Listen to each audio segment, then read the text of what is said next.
Hi friends, నా videos కానీ నచ్చినట్టయితే please like and subscribe my channel. ఈరోజు నిండు నూరేళ్ల సహవాసం సీరియల్లోనే నిర్మల, సదాశివం, వినోద్ ఉంటారు. నిర్మల గాబరాగా వచ్చి చెప్తుంది, ఇంట్లో పెద్ద ఘోరం జరుగుతూ ఆగిపోయింది అని చెప్పి. దానికి వినోద్, పిల్లలందరూ సేఫ్గానే ఉన్నారు కదా అని అంటారు.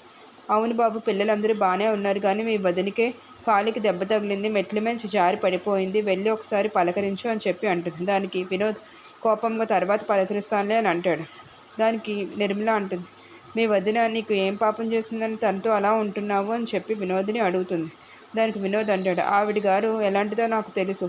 అన్నయ్యకి పిల్లల్ని దూరం చేయాలనుకుంటుంది, వీళ్ళని హాస్టల్కి పంపించేసి అని చెప్పి, ఇంకా ఈ ఇల్లు అంతటినీ తన పేరు మీద రాయించుకుంటుంది ఆస్తి కోసం అని చెప్పి అంటూ ఉంటాడు వినోద్. దానికి సదాశివం, నిర్మల అందరూ కలిపి చూస్తూ ఉండిపోతారు. ఇదంతా మెట్ల మీద నుంచి గమనిస్తున్న అమరేంద్ర కోపంతో ఊగిపోతూ ఉంటాడు.